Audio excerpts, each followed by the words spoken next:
I never imagined the day I'd sit across from my stepmother in a lawyer's office. The air so thick, you could cut it with a knife. My name is Elena Henderson. I'm 31 years old, the owner of a tiny cafe in Houston. And for the last 13 years, I've lived my life far away from the cold marble halls of my father's mansion. We hadn't spoken much before he passed, not because I didn't love him, but because someone else made sure there was no room for me in his world. Marissa, my stepmother, the woman who wore diamonds like armor and spoke to me as if I were a stain she couldn't scrub out. Now here she was, smiling smugly, certain she knew exactly how the reading of my father's deprive 154 million will would go. I thought I did too, until the lawyer turned the page and smiled. Before Marissa, before the bitterness and closed doors, there was sunshine. I grew up in Denver, Oregon, in a house that always smelled faintly of my mother's lavender hand cream. My father, Thomas Henderson, was a tall, commanding man. But at home, he was simply dad, warm, playful, and unafraid to make a fool of himself just to hear me laugh. My mother, Helen, was his opposite in every way, gentle, soft-spoken, and endlessly patient. We weren't rich back then, not in the way people think of wealth. My father owned a mid-sized construction company and worked long hours, but our lives were comfortable. Weekends meant pancakes in the kitchen, my father in an old flannel shirt, and my mother humming as she watered the roses outside. I remember the way she looked at me like I was the best thing she had ever done. When I was 9, everything shattered. It was late autumn, the kind of crisp day where the air stings your cheeks. My father was out of town on business, so my mother picked me up from school. She'd promised we could stop for hot chocolate before heading home. We were crossing a quiet intersection when a delivery truck, ignoring the red light, barreled toward us. I still remember the screech of tires, my mother's sharp gasp, and the sudden, crushing impact. The next thing I knew, I was on the pavement, my leg throbbing, my ears ringing. My mother wasn't moving. Her hand, which had been holding mine just seconds earlier now, lay limp on the cold asphalt. I don't remember screaming, but people told me later I wouldn't stop calling her name. She died before the ambulance reached the hospital. I spent weeks in a fog shuttled between relatives while my father buried himself in work. He tried to be strong, but I could see the cracks the way his voice caught when he said her name, the hollow look in his eyes when he came home to an empty bed. For a while, it felt like we might heal. My father and I had each other after all. We'd eat dinner together in silence sometimes, holding hands across the table. On weekends, we'd visit her grave, bringing fresh roses even when snow covered the ground. But grief is a strange thing. It can bind two people together or slowly pull them apart. My father began taking more business trips, staying away longer each time. I told myself it was just work, that he was coping in his own way, but deep down, I sensed that something was shifting. I didn't know then that the woman who would change everything for me was already moving into his orbit. That one day, the warmth of my mother's lavender-scented home would be replaced by cold marble floors and the clink of champagne glasses, and that the distance between my father and me was only just beginning. I was 11 when my father first mentioned her. He'd come home from a business trip looking lighter. There was a new spring in his step, the kind I hadn't seen since before the accident. Over dinner, he casually said he'd met someone special. I remember staring at him fork, frozen halfway to my mouth, unsure how to respond. I wanted to be happy for him, but some instinct in me whispered caution. Her name was Marissa Price. She was a real estate agent, younger than my father by nearly 20 years, with glossy chestnut hair and a smile that seemed more rehearsed than genuine. Our first meeting was at a downtown steakhouse. She wore a diamond necklace that caught the light with every movement and perfume so strong it clung to my clothes for hours afterward. At first, she was polite, too polite. Her questions about school and hobbies felt like items she was ticking off a list. She laughed at my father's jokes a little too loudly, touched his arm a little too often. I was too young to put words to it then, but now I know she was performing. Not for me, for him. 3 months later, my father announced they were getting married. From the moment Marissa moved into our house, it stopped feeling like home. She had the living room repainted in stark white, replacing my mother's rose-patterned curtains with heavy silk drapes in a deep burgundy. Family photos disappeared from the hallway, replaced by abstract art in gold frames. The scent of lavender that used to float through the air was replaced by Marissa's sharp, musky perfume. It wasn't just the house that changed. My father changed too. He started dressing differently, talking about networking and social appearances. He and Marissa hosted parties almost every weekend, events filled with people I didn't know drinking champagne and talking about property investments. I was expected to make brief appearances, smile for a few photos, and then disappear upstairs. Then came Evan and Lena. Evan was born when I was 13. Lena 2 years later. My father was overjoyed, but I could see where his attention went. Every milestone. Evan's first steps. Lena's first words was celebrated like a royal event. I was still his daughter, but no longer his priority. Marissa didn't hide how she felt about me. You really should try to be more like Lena. She told me once when I was 16 after I'd come home from school still wearing my old hoodie. She's only 2 and already loves wearing nice clothes. Another time when I forgot to rinse a glass in the sink, she sighed dramatically and said, "Your father works too hard to support a young woman who can't even handle basic chores." The comments were always small enough to dismiss individually, but constant enough to wear me down. I learned to avoid her whenever possible, staying in my room with the door locked or studying at the library until late at night. My father noticed my distance, but never confronted it. Sometimes I'd catch him looking at me like he wanted to say something, but Marissa would sweep into the room and the moment would pass. By the time I turned 18, I knew I couldn't stay. The house I'd grown up in had become a stage for Marissa's performances, a place where I felt more like a guest than family. So I packed my bags, hugged my father briefly in the foyer, and walked out without looking back. I didn't know then how long it would be before I'd set foot in that house again, or that the next time I did, it would be to say goodbye. The first night I spent away from my father's house, I slept in a tiny studio apartment above a laundromat in Atlanta. The walls were thin, the radiator groaned all night, and the smell of detergent drifted up through the vents, but it was mine. No silk curtains, no cold stairs, no Marissa. I was 18, a freshman at the University of Atlanta, majoring in business administration. I'd chosen the city partly for its energy and partly because it was far enough away to make surprise visits from my father unlikely. Money was tight. My scholarship covered tuition, but rent, food, and books were on me. I worked 2 part-time jobs, mornings at a bakery, evenings bussing tables, at a small Italian restaurant. My hands were always chapped from washing dishes, and my feet ached from standing. But the exhaustion felt different from the kind I'd known at home. This was exhaustion I chose. Some nights, I'd lie in bed listening to the streetcars outside, wondering what my father was doing. Was he thinking about me at all? Did he notice how little we spoke? Every few months, I'd get a short call from him. Usually when Marissa was out or otherwise occupied, he'd ask about school, my health, if I was eating enough. The calls never lasted long. I could hear the guilt in his voice, but I didn't know how to bridge the distance between us. After graduation, I decided against taking a corporate job. I'd spent years working in cafes and restaurants, and I loved the rhythm of it. The hiss of the espresso machine, the smell of fresh bread, the quiet moments before the morning rush. So I used my small savings combined with a modest loan to open my own cafe in Houston. It was nothing glamorous. 10 tables, mismatched chairs, and a chalkboard menu I wrote by hand every morning. I called it Lavender Steam in honor of my mother.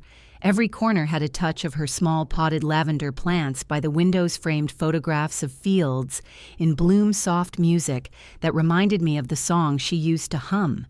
The early months were brutal. Some days, only a handful of customers walked in. I'd stand behind the counter, forcing a smile while anxiety noted at me. Rent was due, bills piled up, and I couldn't afford a single mistake. But slowly, regulars started coming back. A young writer who always ordered a latte and sat in the same corner. An elderly couple who held hands over tea. A group of nurses from the nearby clinic who stopped by after their shifts. In those quiet, steady days, I started to believe I might actually make it. I still thought about my father, but less often. I didn't expect help from him. And Marissa, she was a ghost, distant, but still a shadow in my mind. Then one cold February morning, the phone rang while I was refilling the pastry case. The voice on the other end was unfamiliar, clipped and formal. "Is this Elena Henderson?" "Yes," I said cautiously. "This is Mr. Lawson, your father's personal assistant. I'm calling to inform you your father has been admitted to the hospital. It's serious." My heart stopped. He gave no more details, only the name of the hospital in Denver. My hands shook as I locked up the cafe and bought the first ticket I could find. It had been 13 years since I'd walked through the doors of my father's house, and I had no idea what I was walking into. The hospital smelled like antiseptic and burnt coffee. My boots clicked against the polished floor as I made my way to the room number Mr. Lawson had given me. I expected to see my father first. Instead, the doorway was blocked by Marissa.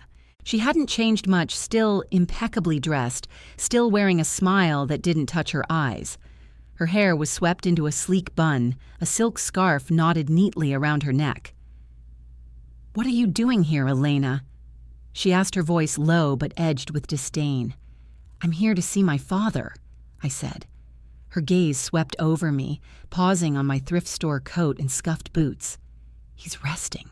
You don't need to be here." I stepped past her without asking permission. My father was lying in the hospital bed, his skin pale, his frame shrunken.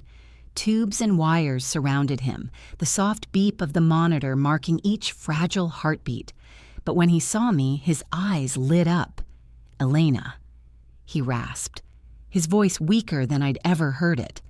I sat down beside him, taking his hand. His fingers felt cold, but his grip still carried a trace of strength. For a moment, neither of us spoke. "I've missed you," I finally said. He closed his eyes briefly, like the words hurt and healed at the same time. "I've missed you too. I should have called more. I should have." He stopped, his voice breaking. "It doesn't matter now," I whispered, though. Deep down, I knew it did. Marissa lingered in the doorway, arms crossed, impatient. I ignored her. My father took a shaky breath. "Elena, I don't know how much time I have. I can't change the past, but I can make sure you're taken care of. I've made arrangements. You'll understand when the time comes." "What arrangements?" I asked. But he only shook his head, the ghost of a smile on his lips. "Trust me," he said simply. The nurse came in, checking his IV, and Marissa swept into the room, clucking about how he needed rest. She ordered me to leave, but I stayed until the nurse gently suggested it was best to let him sleep. Back in the hallway, Marissa leaned in close. "Don't think showing up now makes you part of this family again," she hissed. "When the will is read, you'll see exactly where you stand." I didn't respond. Part of me wanted to lash out to tell her I didn't care about the will or the money, but another part of me, a quieter, more patient part, decided to wait. 2 weeks later, my father passed away. The call came early in the morning from a number I didn't recognize. It was Marissa. "Thomas is gone," she said flatly. "The funeral is Saturday. You can come if you stay out of the way." Her tone was ice, but I agreed. Not for her, for him, and for the unanswered question that had taken root in my chest. What arrangements had he made? The funeral was held on a gray Saturday morning, the kind where the clouds hung low enough to feel like they might brush your shoulders. The Henderson family plot sat on a quiet hill overlooking Denver, lined with tall cedars that swayed in the wind. I stood at the back, away from the cluster of black-clad mourners surrounding the casket. Marissa was at the front, draped in an elegant black coat, a wide-brimmed hat shielding her face. Evan and Lena stood beside her, both dressed sharply, their expressions carefully composed for the crowd. Not once did she look in my direction. When the pastor finished speaking and the casket was lowered, the guests drifted toward their cars. I stayed put, waiting until most had gone. I wanted a moment alone with my father, without the cold wall of Marissa's presence between us, but she found me first. I heard her heels crunch on the gravel before I saw her. She stopped a few feet away, Her lips curved into something that wasn't quite a smile.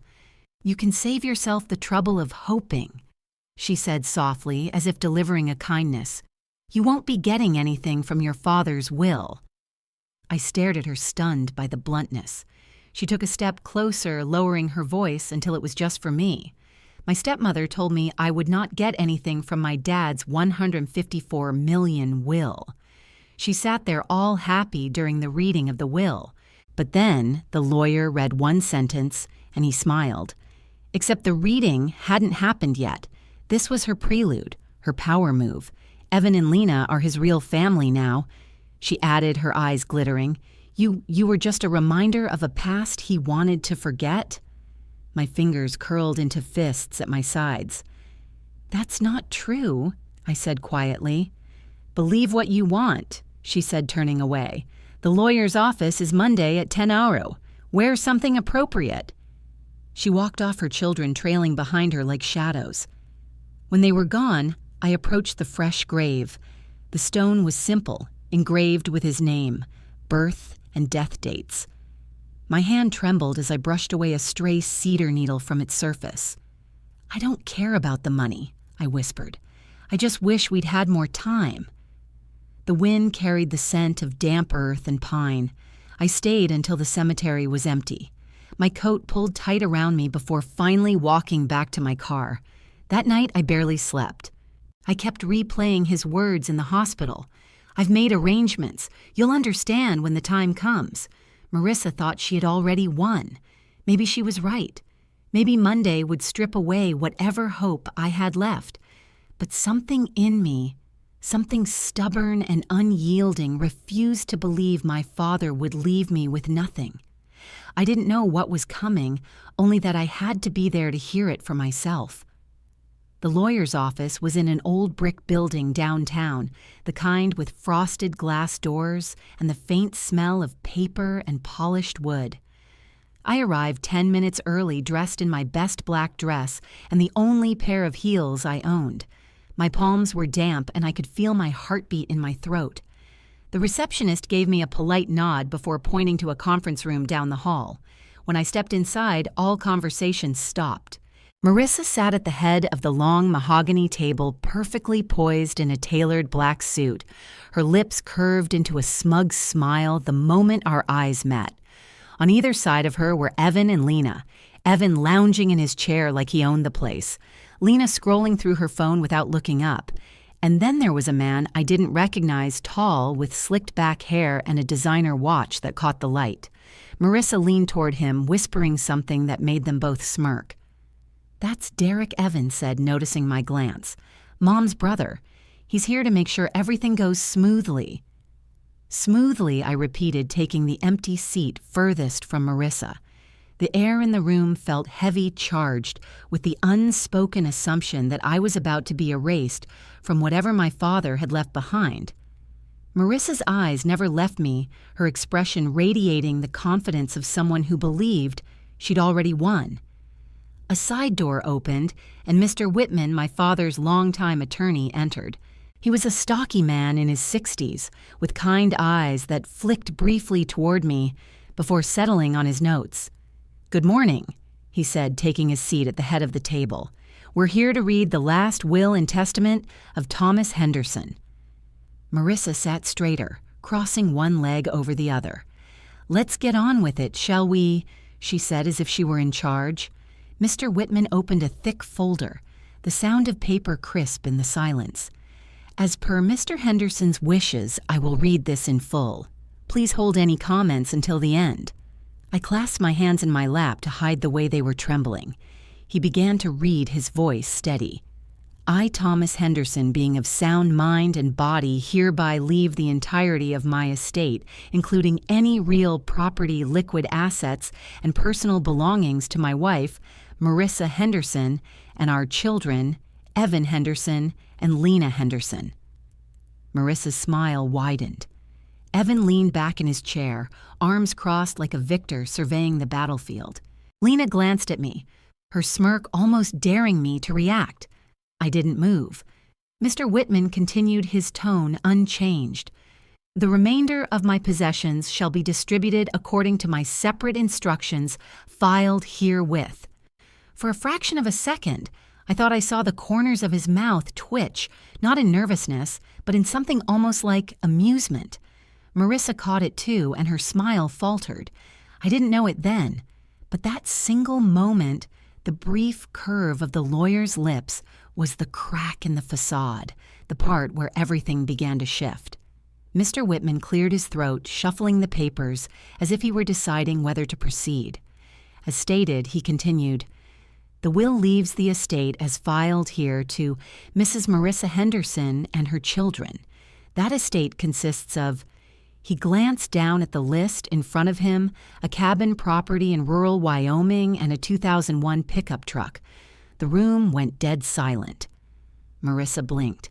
"Excuse me, the cabin is in fair condition, Mr. Whitman went on, his tone maddeningly calm.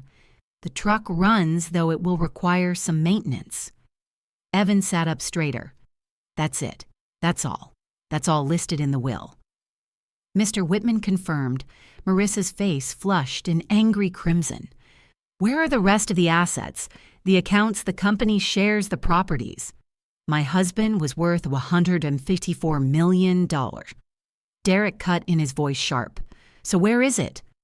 I sat back in my chair, saying nothing. My pulse was racing, but not from panic. I'd seen the flicker in Mr. Whitman's expression earlier. Something was coming. Mr. Whitman removed a second folder from his briefcase. 3 years ago, Mr. Henderson created an irrevocable trust. The contents of that trust are not part of the probate process and therefore not included in this will. Marissa's eyes narrowed. And, Mr. Whitman said, opening the folder. He transferred into that trust all company shares of Henderson Construction, his investment portfolio, the main residence in Denver, the beach house in Silver Bay, the Wyoming ranch, excluding the aforementioned cabin, the yacht, and all associated accounts and assets. Lena frowned. "So who gets that stuff?" Mr. Whitman looked up, and for the first time, he smiled. "The sole beneficiary of the trust is Elena Henderson." The words landed like a thunderclap. Marissa gripped the edge of the table. "No," she said, her voice shaking. "No, that's impossible. He would never. It's all documented." Mr. Whitman said, sliding copies of the trust agreement across the table. My father's signature, bold and unmistakable, was on every page. Evan slammed his hand on the table. "You manipulated him, didn't you?" He spat at me. "You came crawling back at the end, pretending to care." "I hadn't spoken to him in 13 years, I said quietly. "I didn't even know about this until now. That's a lie." Marissa's voice was high, almost shrill. "You don't deserve any of it. I was his wife. I took care of him." Mr. Whitman's tone didn't change. Mr. Henderson made his decision well before his illness. His instructions were clear. Elena alone was to inherit the trust.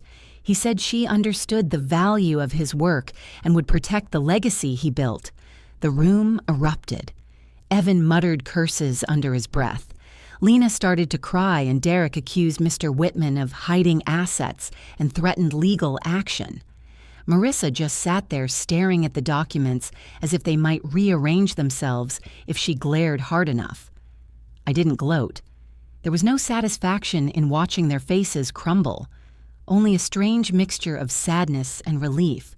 Sadness for all the years lost, relief that my father had, in his own way, remembered me. Marissa finally rose from her chair, her movement stiff. "This isn't over," she hissed. "I'll fight this in court. You're welcome to try, Mr. Whitman replied, his smile polite but unyielding. "But the trust is airtight." She swept out of the room, her heels striking the floor in sharp, angry bursts. Evan and Lena followed Derek, lingering just long enough to glare at me before storming after them. Suddenly, the conference room felt enormous and empty. Mr. Whitman gathered the papers and slid them toward me. "It's a lot to take in," he said gently, "but he wanted you to have the means to do something meaningful with no strings attached." I ran my fingers over the edge of the documents, my throat tightening.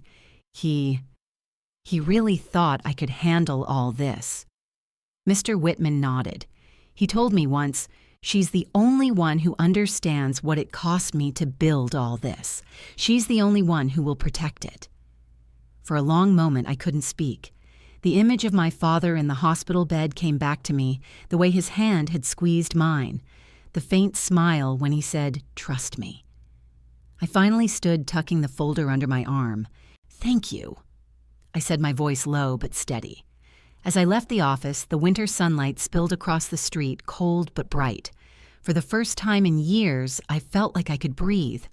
The first thing I did after the will reading was drive straight to Lavender Steam. My cafe had been my world for years, my sanctuary, my proof that I could build something on my own. I unlocked the door, flipped the sign to open, and let the familiar smell of coffee and lavender wrap around me. The regulars came in one by one, greeting me with the easy warmth that had nothing to do with money or inheritance. But now everything had changed. Over the next few weeks, I met with Mr. Whitman countless times, going over the details of my father's trust. There were properties to manage, investments to understand, and employees at Henderson Construction who looked to me for leadership. It was overwhelming at first, like being handed the keys to a city I didn't yet know how to navigate. Still, I approached it the only way I knew how, one step at a time. I kept the cafe open not just because it was profitable, but because it kept me grounded. Every morning, I still brewed coffee, wiped down tables, and listened to people's stories. One afternoon, I visited my father's old office. It was exactly as he'd left it. Polished, desk-framed blueprints, a faint scent of cedar from the bookshelves. In the top drawer, I found a sealed envelope with my name on it. Inside was a single note in his handwriting. "Elena, I wish I had been braver sooner. I can't give you back the years we lost, but I can give you the tools to build the future you deserve. Trust yourself." I always did. I read it twice, my vision blurring. Then I placed it back in the drawer, knowing it belonged there. Marissa never contacted me again. I heard rumors that she sold the cabin and moved out of state, but I didn't care to confirm them. As for me, I carried my father's legacy forward not as a prize I'd won, but as a responsibility I'd chosen. And every time I unlocked the cafe door in the morning, I whispered the same words he'd once told me. "Trust me."